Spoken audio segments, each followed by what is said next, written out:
एक सच्ची दर्द भरी कहानी। एक छोटा सा लड़का जिसकी उम्र कोई 6 या 7 साल की थी, एक खिलौने की दुकान पर खड़ा दुकानदार से कुछ बात कर रहा था।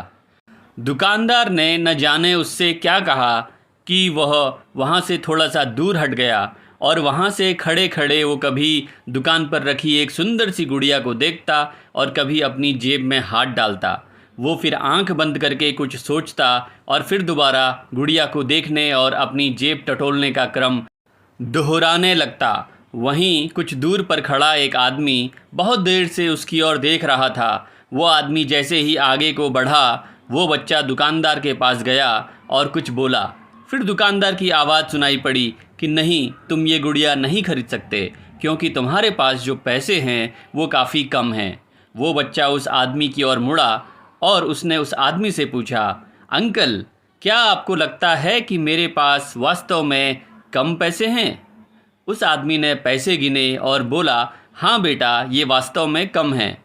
तुम इतने पैसों से वो गुड़िया नहीं खरीद सकते। उस लड़के ने आह भरी और फिर उदास मन से उस गुड़िया को घूरने लगा।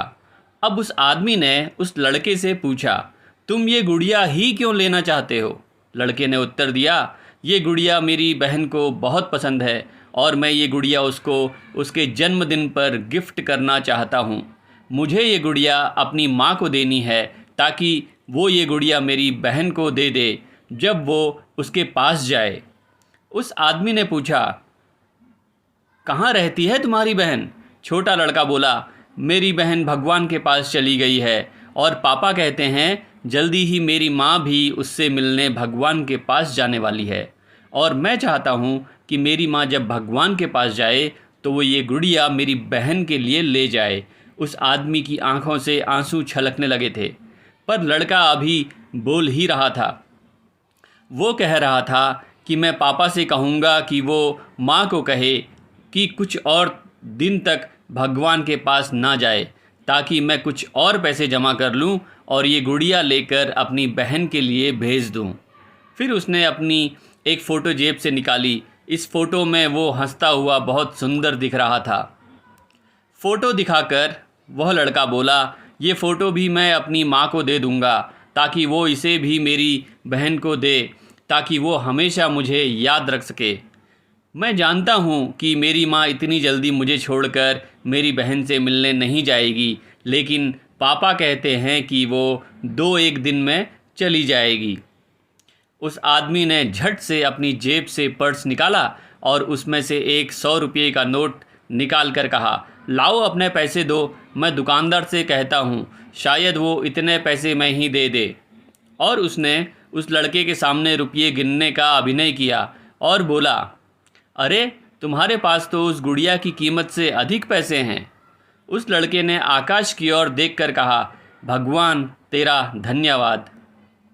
अब वो लड़का उस आदमी से बोला, कल रात को मैंने भगवान से कहा था कि हे भगवान, मुझे इतने पैसे दे देना कि मैं वो गुड़िया ले सकूं। वास्तव में मैं एक सफ़ेद गुलाब भी लेना चाहता था, किंतु भगवान से ज़्यादा मांगना मुझे ठीक नहीं लगा। पर उसने मुझे खुद ही इतने पैसे दे दिए कि मैं गुड़िया और गुलाब दोनों ले सकता हूँ। मेरी माँ को सफ़ेद गुलाब बहुत पसंद है।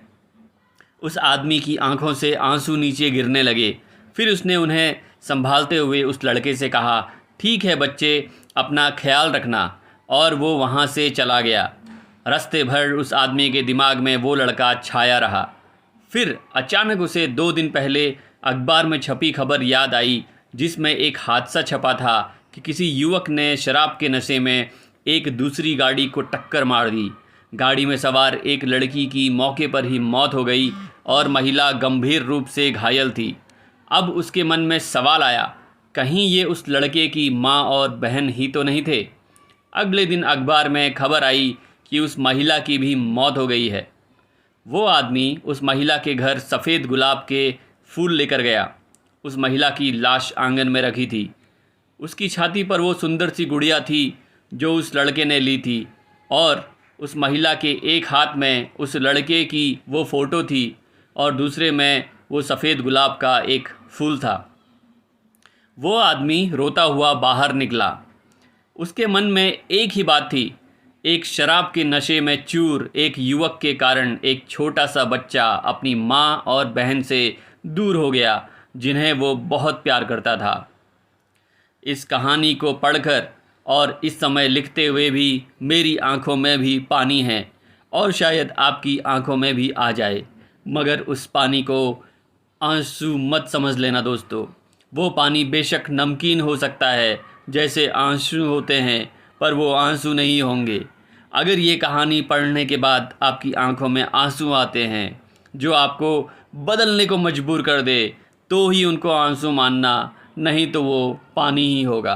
और अगर आपकी आंखों में वास्तव में आंसू हैं, पानी नहीं है, तो प्रण करें कि आज के बाद कभी ना तो शराब पीकर गाड़ी चलाएंगे, ना कानों में एयरफोन लगाकर गाने सुनते हुए गाड़ी या मोटरसाइकिल या कोई वाहन चलाएंगे, ना गाड़ी चलाते समय फ़ोन पे बात करेंगे, ना ही कभी तेज़ रफ्तार में गाड़ी चलाएंगे।